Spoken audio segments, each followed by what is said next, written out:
Toby, thank you Hello. so much for jumping on this. How you doing? Good. Thank you for inviting me. This is awesome. Now, I'd like to start because your voice is so powerful, and I feel like it's very iconic. I'd love to know, is it something that had come naturally to you, or is what we hear now the product of like years and years and years of ruthless dedication to building this? I would love to say it's the second one. It's I've never had a lesson in my life, so Wow. um, it's as natural as it is. And I want to say I'm this person that just I'm sitting here at my piano as if I practice it or something, or with a guitar. But I'm someone who um, does a lot of that. So I'm a band that doesn't rehearse. I'm someone who doesn't. I don't think I've ever practiced singing. I'm not too sure. I just gigged. Wow. I just gigged and gigged and gigged. So that was my practice. I literally decided to throw myself into it. And from that point, I did, I think my first year of playing, which was 2003, I did 63 shows. Yeah, And then I wow. went up to 180 shows a year. And I've now, brought it back down over the last decade as well. So it's just singing on stage is my practice. Yeah, wow. Have you surely over that time you would feel or notice a difference in your ability over that time with Yeah. that many shows? Yeah, definitely. I listened to things from years ago and I'm like, oh shit. But it's just, I suppose I learned how far I can push a note, or if it's a big, Yeah. I learned to scream less. That was a bit more part of what I used to do, big yelling notes. And I was like, actually, they're not as wow if you do it, I believe. If you do it 10 times a show, it's not as fabulous as 2 or 3 times a show. Or I learned how to look after my voice by not drinking as much, by Yeah, being right. going to bed straight away. Well, straight away, 2 a.m. type thing, but not going out with the band afterwards is sort of what I do 90% of the time. So I certainly have missed out on some fun, but it's also the only way that I could do it. I used to get sick just all the time, and it just Yeah. ruined this. So Yeah, wow. Now yeah, you mentioned your show and um you're a passionate musician on stage and you've been doing this for a while, if I can say that. How do you keep that energy fresh? I don't know. I truly, honestly love doing what I do, and I feel very, very lucky. I know I don't feel lucky. I work really hard. So I don't like the word luck. I haven't had luck. I think if I had luck, I would be much bigger than I am, and I would have found this manager and I would have had that perfect person in the crowd. So no, I don't believe there's any luck. But at the same time, I'm lucky that I chose to follow this and had supporting, parents on board and who went, yeah, do it. But I think I don't know, the second I step up, I work with people I love. So, and I didn't always. So there used to be more of a struggle with different people I worked with. And now Right. just I'm on stage with people I adore and I respect and who respects me in return. So there's an instant energy there. I think since becoming a mum, I feel very lucky to be able to be a mother and perform. Yeah. I don't know, something just it just turns on, and then it's none of it's fake. It's just a very real. Like we did a show on Friday, and I was just still today. I'm just going, God, that was fun. It Yeah, was great. musically excellent.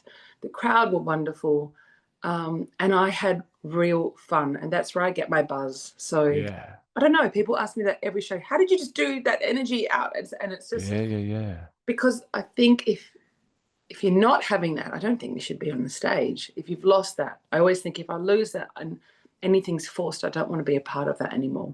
Yeah, because I do I can relate to you because I find it hard to contain myself Yeah. when I perform. I feel it. I see some musicians and they are far more talented than I and a lot of people, but they're also very stagnant. If you Yes. shut your eyes, Yes. it sounds amazing, but visually, and also when I'm in the crowd, I love to be immersed in it and I love to interact with artists as well. And I sort of feel like if you are very stagnant when you perform, it can feel cold and take off some of that spark. Well, I think you owe it to the crowd and yourself. It's sort of like it wasn't natural to me, I don't think. I remember the first couple years and I didn't know how to move. I was like, I can't move. And then I started out my career in a children's band, and someone pointed out to me Wow. that I used to run up and down stage and slide on my knees and have dance. I'm a terrible dancer, but dance choreographed stuff while playing. They're like, you can move. And I was like, oh, not that I would ever put any of that into my show. I'd see that. Too much for anyone to handle. Um, and I think it was just this decision of whether there's two people in the crowd or 2,000 or whatever there is in the crowd, every one of those people owed a great show by myself and my band. So I've worked with fabulous musicians who stand still, and I'm like, it's not enough for my band. It can Right. work for other bands, but you either have to be so unbelievably brilliant that you don't have to move, or have the wackiest look, or but you have to have two or three, Yeah, like yeah, yeah. the movement. I think people are there to be entertained, and it's our job to entertain them. That's why what we wear on stage, how we interact, all of that for me is very, when I go to a show, I want to be entertained. I find I get a bit bored watching some bands because I feel like if you can go to the toilet and come back and it still sounds like the same song, Yeah, um, wow. or go out and have a drink outside and come back in and still, then I go, oh, like I want to be taken on a journey. Yeah, yeah, So yeah, I yeah. want to give that to my audience. And so do you think that that passion live influences how you write? Oh, that's a good question. I don't think of it ever. My writing, this is going to sound so strange. My writing doesn't have a big thought process behind it. I don't. I did a songwriting workshop last year for 6 weeks running at high school, and Right. I literally Googled how to write a song You and right. started printing out notes to read how to write a song, because I don't write a song in any format, in any way that anyone's talked about. It's kind of like this weird thing of this normally I write it here in this corner. I'll be doing something, and this is like every 3 months, 6 months, sometimes it'll be 8 months. And I just find myself walking to the piano and I'll sit down and then this song comes out my mouth and I haven't thought Yeah, wow. a second, I haven't gone, oh, there's a song in there. It's like this weird, like I become this zombie and walk to the piano and I press record and a song that I didn't know existed comes out of my mouth. You're And right. really, it's either a bin job instantly. If I don't follow it up instantly, it'll be a bin job. But normally it comes out in about 60% of what it's going to turn out to be. So it's kind of this weird thing. So I don't think about the effect on the audience or how that Yeah. fit in. I just do that. And that's why I think my songs are, you can't categorize what I do. No, no. Because even like In Your Skin back in 2016, like Fall Into Me and those sorts of songs, like even then, like I was listening to them and you can feel what that would look like. You can clearly see, visualize what that would look like, uh, witnessing that perform all the way through to kind of like, your latest stuff. I felt a very live show drawing when I was listening to those tracks. Funny, In Your Skin, I stopped performing. It was too hard to perform. Right. I couldn't get it. I showed the band that song the other day because my band of the last few years have never heard that song. I don't think I've played it for 6 years, 5 years or something, because I could not get the right feel for it. So I just let it go. But when I hear it, Yeah. I go, oh shit, that's a good song. We've got to find a way to Yeah. make it work. And I think that's why with this last album, I recorded probably for the first time ever with my actual band. Right. And I want it to sound like exactly what we will give you on stage. Yeah. So Cool. not overproduced, not just adding in this violin because you can, or this, which I've done a lot in my recordings, is sort of done this. But Yeah. and actually I love the album, I've recorded Yeah. Great. couple of times in America with some of the best musicians who are in huge bands, you know, but can you perform that exactly on stage the way you want it to sound is another thing. Yeah. Yeah. And because you've got a truckload of releases, right? There is a big catalog there. How does someone, how do you pick a set list out of that?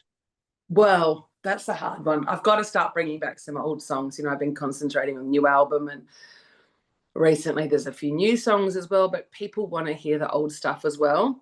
Mm. Sometimes that would mean a rehearsal, which we don't. So, like, sometimes I'll whip out an old song and I'll send it to the band. And I'm like, learn this, and you need to perform it on Saturday. And they're like, okay. It's hard because I've got some really, you know, good like bangers from a while back. So I do try to Yeah. mix it up. That is a bit of everything, old, new, and brand new. It's really tricky because it's once in a while I'll force myself to listen to an album I wrote 10 years ago just to see if there's something in there I want to work with. And sometimes I'm like, oh, that's fun. I should do that, you know. But it does Yeah. remind me that I need to actually extend that list to my current band. Yeah, yeah, yeah. Yeah. And so the latest album came out. I found that was far more, if I can use the word folky, than what some of your other stuff was. Yeah. Is that a deliberate thing? Was it because of your change of influences as to what you're listening to at the moment, or just a change of like who we are in this current space? I think it's the third. Yeah, it's the last one. Who I am Yeah. now. It wasn't. I don't go into an album and go. Sometimes I think, oh, I'd love to make a full blues album, but I've never made an album that is. There's always blues. There's always folk. There's always a bit more rock. There's always something slight pop folk in there, but it's not. I don't have an album that sort of suits one Yes. category. Yeah. No, And to be fair, an, probably an should think album about probably shouldn't. it. I don't know. Who knows? I don't know. I think it's just where my songwriting was at this point in my life, which has been an interesting time. So I did want to make it. My album before that had a lot of grief and sadness in there, and I wanted to have less of that, I suppose. Yeah, okay. Yeah, Okay. that was the only thing I maybe thought. Now you release an album, these little bit of our soul that we kind of put into music and we send out into the world. How do you reflect on an album as to whether it hit your expectations or not? Mm. I think when you write an album, there's a couple of albums I bought out there where there's one track that I skip and that I don't want to hear. And I, for some reason, because I don't quite like the intro or my voice in that bit, or Right. so then that I get put off the album. Interesting. Whereas this Yeah. album, I can really say that all 9 tracks I really love. Yeah. And Okay. I don't know. I think the experience of doing this album with James down in Brunswick James Newhouse, it was a really beautiful experience. And seeing my band members record, quite a few of them for the first time, and they had such an enthusiasm of being on the album, of being a part of this, that was a really beautiful experience too. And to stay with it, we had an Airbnb for a few nights, and it just felt different to other experiences I've had where I go into the studio with someone who's fantastic and we play with things together. And I've had, you know, Matt Gio has done a couple of my albums and he's fantastic, but it's more like us two working on stuff. And I'll add the piano and he'll add the drums and the bass. And once in a while, we'll get one of my players in. It's a really different experience, and all of us being there together for a few days solid and creating it more as a Yeah. team, I suppose. Yeah. Wow. Now you've worked with some pretty phenomenal, you've done some shows with some pretty phenomenal people, right? Like, I mean, so I'll just rattle off some like Sheryl Crow, John Mellencamp, UB40, like John Butler, who's like one of my absolute idols. Paul Kelly, The Waves. I had the pleasure of doing a show with them up in Onslow. Like Oh, the list of your artists that you've worked with, like is huge. Can we dovetail a little bit into how do some of those opportunities present? Like, how do you go from like giving it a crack, you're doing your shows, you're doing your touring, to like getting onto festivals or lineups or supports for those sorts of artists that are just phenomenal? I think like the Sheryl Crow, John Mellencamp was I think about 2009 maybe, and I did spend a lot of my time writing to everyone I could write to back then, and then I had kids and Yeah, just yeah, yeah. stopped applying for festivals and stopped. And then I'd be like, why am I not on that festival lineup? And then I'm like, oh, I didn't apply, Yeah. dickhead. Like, so I did. That was my. That was all my energy was put into my music at that point. Don't go, come on! Don't you ever go? Don't you walk away from me? Don't go, don't you ever go?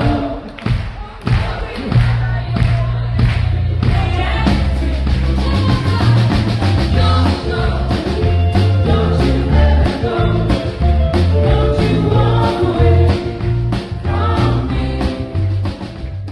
So I think I just put myself out there a lot more back then, whereas now not so much. Once in a while I'll do something and try for something, but it's like, I think back then I had more of a drive of like, oh, I really want to be, I don't think it was famous. Maybe it was at the start, but I've lost that. I just want to keep, look, I definitely want to play for bigger audiences. There's a whole list of festivals that I really want to play at one day, and people I'd love to open for, but life gets harder when you have children as well, and more Yeah. beautiful when you have children, but they're my priority now, of course, as well. So it's Yeah. the balancing act of that. But how those opportunities, I don't know. I've never been very good at networking, so it's certainly not because of that. Um, I think just making the calls and going and, not just emailing once, but really throwing myself in there. And I really don't know. I don't Yeah.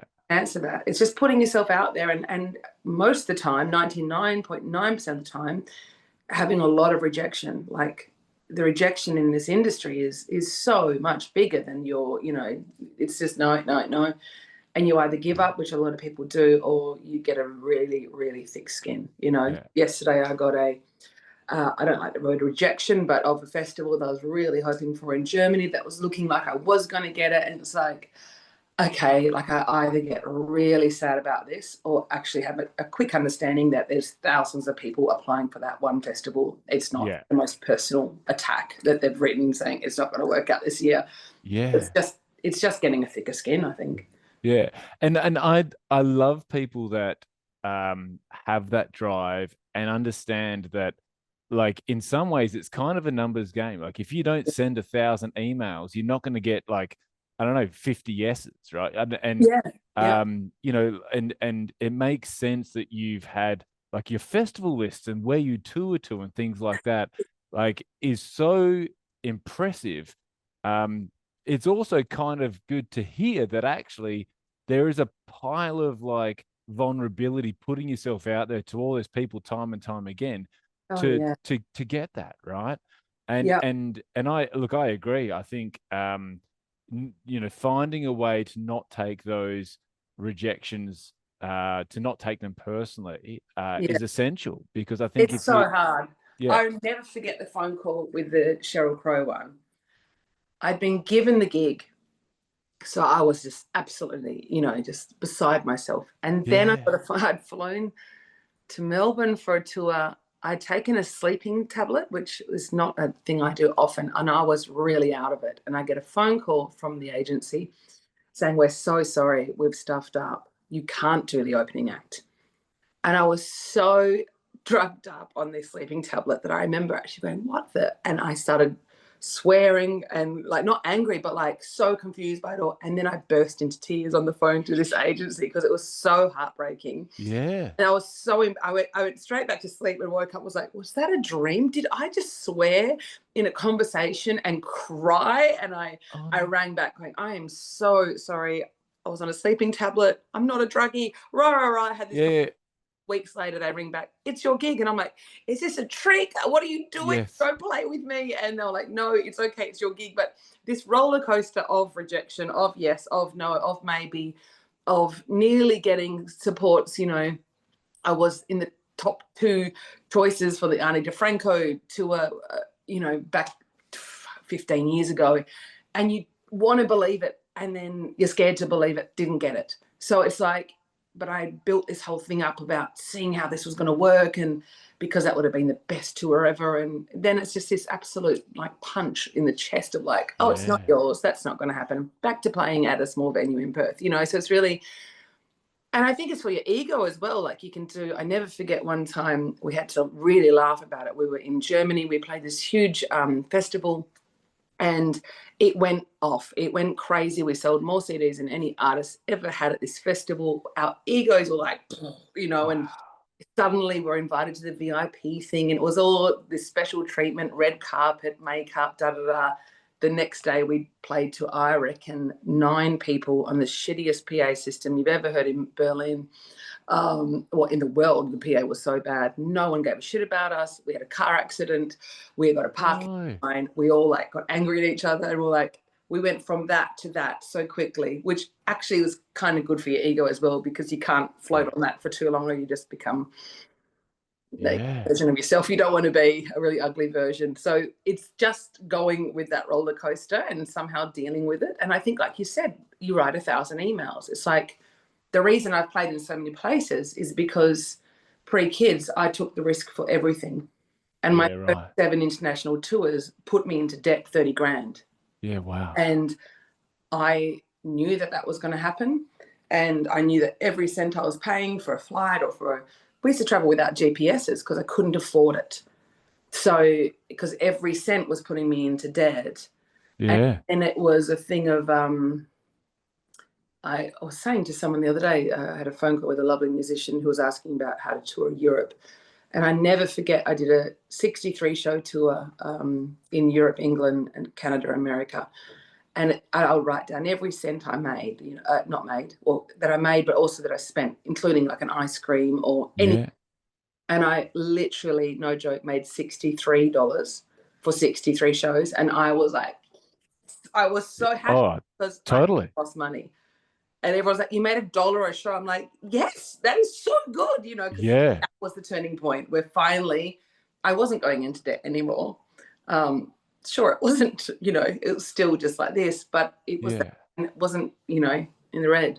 A lot of the time as musos, we can get caught in the trap of trying to be all things to all people. Do you find that there are pockets, there's places, towns, pubs, states, countries, whatever, that just get you? That is your zone, that is your window. Yeah. And when you go back to those places, they may be even smaller shows, but those people resonate so strongly with you. How have you found those pockets? Germany's just filled with pockets. And I think like this last tour, I just was away last month, and they were not big shows. They were all around, they were small, like 80, 100. I think our biggest crowd was like 130, 140 people, but really like 50 at a couple little house concerts. And I kept really loving it. And then I was thinking, wait a minute, I should be playing to bigger crowds. I work harder than this, rah, rah. And then I thought, you can play to 100 people who are 100% there, or you could play to 300 people and half of them are there. I'd rather play to the people who are all there and not have to deal with the extra of trying to win them over, of trying to see if they'll be quiet. There's something so beautiful about playing to a crowd that really like your music and want to be there. And I look at this tour as a really successful tour. It was a beautiful tour. The merch sold incredibly well, but they were tiny shows and we all got along well. That's a big bonus. And it was super special, but it wasn't some big thing. And I think for me, the pockets are more like villages, not cities. Cities are really hard. Yeah, right. I find cities just hard for everything about it. Getting in there, the parking, the space, the trying to sell, because there's so much competition. Yeah. Everyone's playing in Hamburg, everyone's playing in Berlin, but they're not playing in a little village 1 hour out in a church, So I think that's how you find your pockets. Or you find, I accidentally found a crowd in just near Salt Lake City in Utah that sort of stumbled across this and then ended up going back every year. because it was a lesbian folk crowd, so it was just perfect for me. And got to build up until I did my own, quite a large headline show there at a really good venue, and then COVID hit. So it's like, but Yeah. yeah, I think sometimes you just stumble across them, or they stumble across you, or something magic happens. Yeah, and I think sometimes as well, because we always a lot of musos I talk to, they're always like, would love to be bigger, would love to be bigger crowds, you know, better, yada yada yada. But I think sometimes if you take a step back and go like, you know, halfway around the world at these villages you play at, 100 people are turning up and Yeah, paying money to see, this person from Western Australia, like this isolated part of the world, pretty like, cool. like there, and I think there's a lot of musos that would kill to be in your shoes, to be as impactful with their music as what you have been. Really appreciate your time, Toby. I could talk to you for hours. You are fascinating, and I love your journey, I'll continue to enjoy watching what kind of comes for you in 2025. But thank you so much for being part of Oh, this. for having me. It's awesome chatting to you. I could talk to you for ages as well. So.